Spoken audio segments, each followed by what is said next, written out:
बिहार विधानसभा चुनाव के दूसरे चरण की वोटिंग से पहले राजनीतिक माहौल पूरी तरह गर्म है।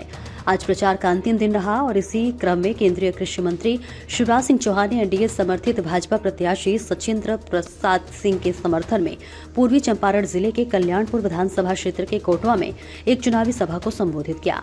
सभा में जनता की भारी भीड़ उमड़ी। मंच से बोलते हुए शिवराज सिंह चौहान ने महागठबंधन पर तीखा हमला किया और तेजस्वी यादव के वादों को झूठा और भ्रामक बताया। शिवराज सिंह ने कहा कि महागठबंधन का मतलब अब महागठबंधन सुपड़ा साफ।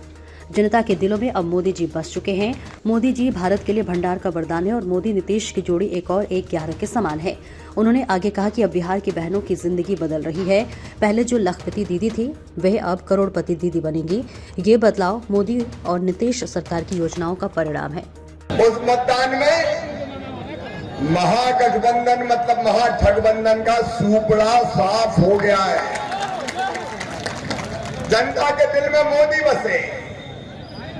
मोदी जी भारत के लिए भगवान का वरदान है और मोदी जी और नीतीश जी की जोड़ी 1 और 1 2 नहीं है, 1 पे 1 11 है।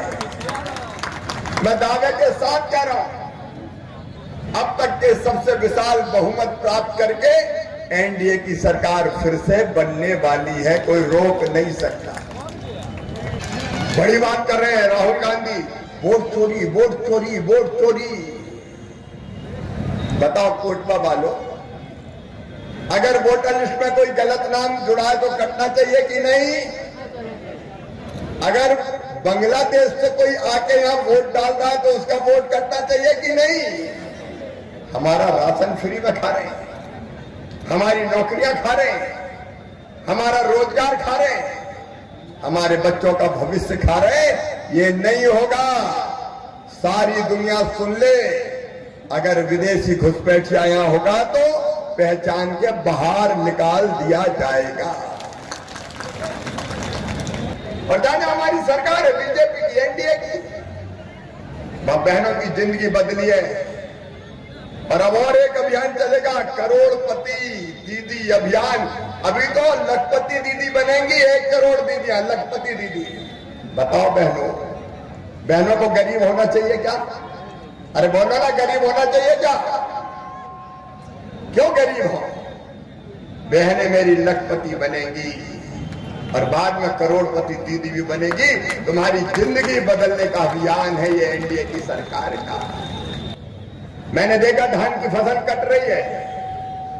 किसान भाइयों चिंता मत करना, एमएसपी पे पूरी फसलें खरीदी जाएगी, तुमको ठीक दाम दिया जाएगा। इन्हें कभी एमएसपी पे खरीदी नहीं थी, हम एमएसपी पे खरीदी करेंगे। और मेरे गरीब बहनों और भाइयों, जिनके पास घर नहीं है वो सुन लेना मामा की बात। मैं ग्रामीण विकास मंत्री भी हूं। अभी तीसरी बार मोदी जी की सरकार बनने के बाद हमने 12 लाख से ज्यादा मकान बिहार को दिए हैं और अब फिर से सर्वे हो रहा है। सचिंद्र जी, अभी से सूची बना लेना, एक आदमी ना रह जाए जिनका कच्चा घर है, उनको पक्का मकान बना के देना है। भाई कोई झोपड़ी में नहीं रहेगा, कच्चे घर में नहीं रहेगा। बोलो, सबका पक्का मकान होना चाहिए कि नहीं? जोर से बोलो, होना चाहिए कि नहीं?